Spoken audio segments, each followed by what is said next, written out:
this is Emily. Welcome back to my channel. It's been a while since I've actually sat down to film. And this is probably going to be the last time you're going to be seeing me film in this location with this setup because I will be moving to my new place. I finally found a place to live, and so I'm moving out and starting out on my own again for like the umpteenth time, and hopefully this one sticks and rent does not quadruple again like it did back in 2020, which forced me to move home. But anyways, I guess we're going to go into all the books I read this past month. I don't even know how many I read. I did not read as many as I wanted to read because February was a pretty crappy month for me. Pretty much the whole month of February, I dealt with losing my grandfather.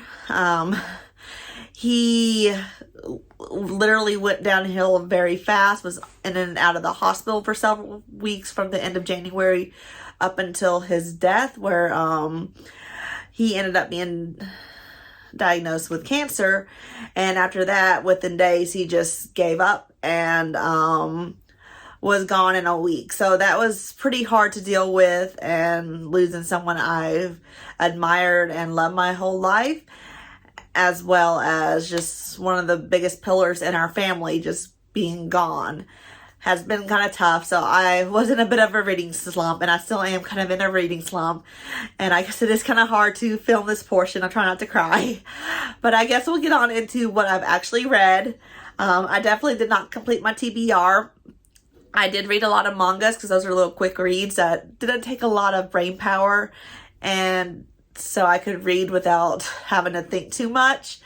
But I guess I'll go in and show you all that I have read this past month. So of my required reads, I did complete Who Fears Death. I gave this one about 2.5 stars. I think it started out very strong, and then it just went into left field, which is why I dropped so many stars. And also, I guess just the mood I was in when I was reading it. I started out enjoying it, and then just felt like a chore to finish it because I was reading it during everything that was going on in my life. But still, it was an okay read, though I do prefer the Binti series over this one. But still a great author, and it was a alright dystopian. So another one of my required reads I read for the past month was Amari and the Night Brothers by B.B. Alston. This is a middle grade supernatural. I gave this one 3 stars. I thought it was alright, though for me, writing wise, it felt very juvenile, which obviously it is a middle grade, but I just found the characters kind of annoying, especially the adults in this, which is kind of why I docked so many stars, though I would recommend it to a younger kid that is, more closer to this age, middle school age. They probably would love it. I just found myself rolling my eyes with the way the adults acted in this book series. I continued on with Servant, the latest release, which was volume 17. This one I didn't love as much as the previous one because we kind of took a detour from the main character and was following some newly introduced side characters. So unfortunately, it was hard to get into the story, and there's just so many characters going on, and the volumes are kind of released so few and far between. It's kind of trying to like refresh your mind on all who's who, what's what, and what's going on. It does get kind of tedious. So I was on a Haikyuu kick, and I read volumes 9 through 14, which very enjoyable, getting into some more volleyball, and I do love the series. And I was also on a Bleach kick this month and read the omnibus versions, consistent of volumes 55 through 60. So we do have some revelations going on here, some new characters introduced, and some a new arc kind of continuing on in, and I am enjoying it and want to keep reading it, and I think I'm so close to finishing the series, and hopefully we'll get it done before the end of the year. I read volume 1 of Nisekoi False Love. This I watched the anime like years ago when it first came out, and I've always wanted to read the manga because I thought the art style is really great, and a really great start to the series, and hopefully I can get my hands on the remaining volumes. A lot of them are out of stock right now, so I'm just kind of buying them as they slowly dwindle into stock when I can find them.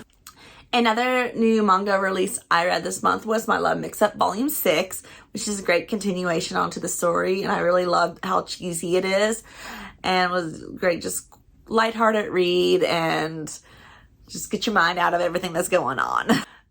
I finally got around to reading The Bodyguard by Catherine Sinner, which has been sitting on my shelf for a few months now. It was a meh romance. I gave it, I think, 3 stars. And I mean, some of the plot points were pretty predictable. You know, like, you're hired to act as a bodyguard, and then instead you got to play this person's girlfriend. So that's kind of the cheesy aspect of it, which is why I only gave it 3 stars. So it was kind of predictable and just overly cheesy, and just, it's all right read. If you love romance, you'll probably love it. If you're more like me, who's overly critical, you're probably going to hate it. Another book I read this past month was Innocence and Carnality by J. Allen Bierkamp. This is self-published, and I gave it about 3.5 stars. I did enjoy the story itself, though certain parts of it I felt was just a little too lengthy and forced in the writing. But it was still a great book overall. Had some nice steamy scenes and a lot of betrayal and plots playing out, which kept me wanting to know what was going to happen with the characters. So I definitely do recommend this if you do want to check out a book. And I know when I got it, I got it basically for a deal. It was like marked down to like $4.99 on Amazon. So I picked it up and I did enjoy it. So I was surprised about that. The last book I read this month was The Dead Romantics by Ashley Post, and this was another 3-star read for me. Again, it's a cheesy romance where it's like kind of like enemy to the lovers type ordeal, and with the twist is that she can see ghosts. So I really wanted to love it, and I wanted the supernatural aspects to come into play. It's just the way the supernatural aspect came into play was pretty predictable and kind of like, well,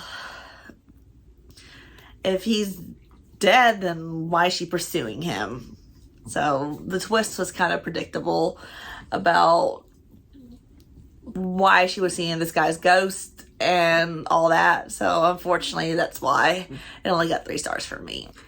Well, I guess that's it for today's video.